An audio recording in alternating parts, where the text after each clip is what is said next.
Ito ang performance ng bago kong tuklas na splash proof. Bali, dalawang piyesa ito. So, yan ang kanyang performance. Ang tinataas ng apoy niya siguro mahigit 1 dangkal na blue flame. Ang kanyang setting, nasa ano lang yan, nasa number 2 pa lang.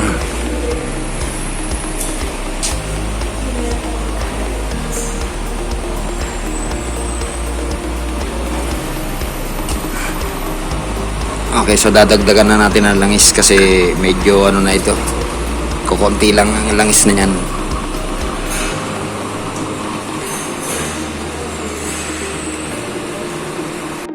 Okay, susubukan nating salangan. Tingnan natin kung anong itsura ng kanyang apoy pag may nakasalang. Taas lang binibirada ng apoy. May 1 dangkal ang tinataas. Ouch! Yan, asul na asul yung output.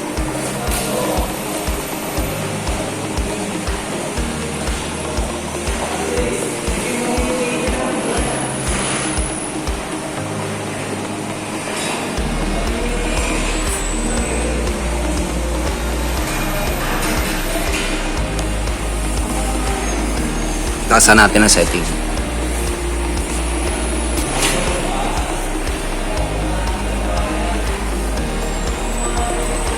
Nilagay ko lang sa number 2.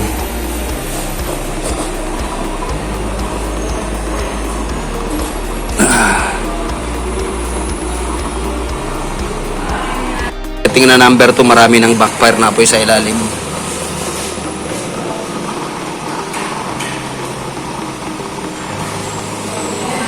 Kaya hinaan ulit natin. Ilagay lang natin sa setting na number 1.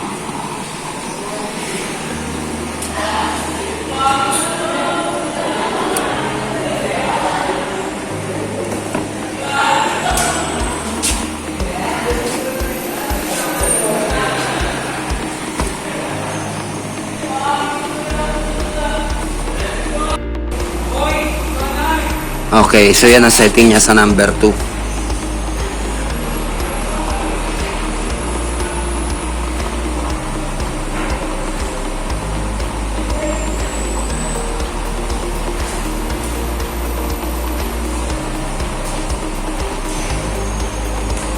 Okay din, sakop din naman lahat ng pita ng ating kaserola.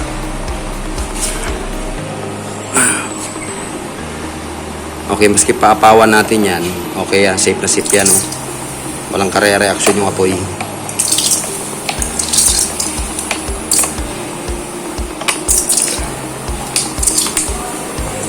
Maski buhusan pa natin yung lobo, diretso pa rin yung apoy niya.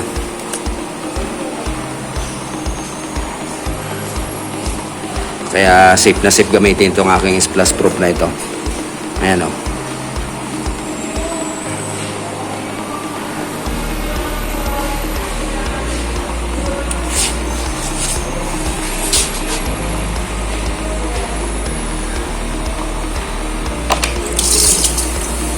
Maski buo, maski siritan ko yan, maski sa bandang ilalim talaga, safe na safe yan.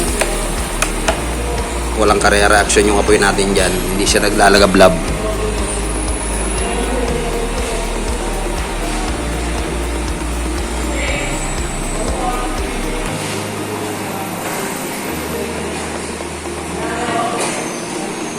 Itinaas ko ng kaunti yung ating pinakasalangan kasi parang nasusuffocate.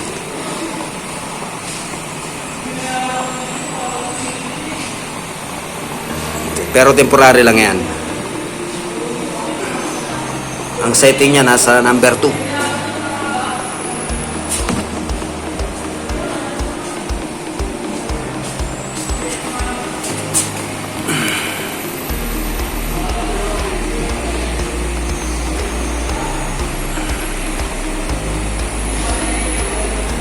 Okay, so safe na talaga itong kalan na ito.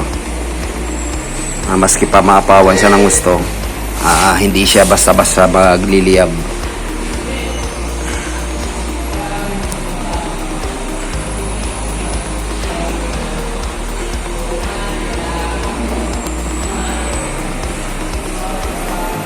Okay, maraming salamat sa pagsama.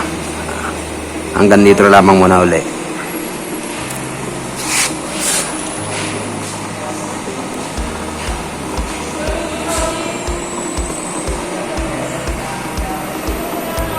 Inuuna ko kasi muna yung safety, yung mga splash proof. Kinakailangan lahat ng aking kalan ay may mga splash proof para safe gamitin lahat ng mga kalan ko. So ito ay bagong tuklas ko na naman.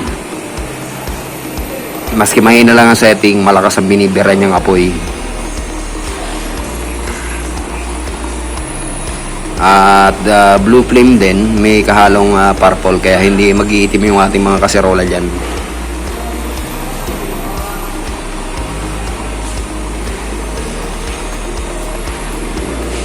Okay, so hanggang dito na lamang muna ulit. Until then,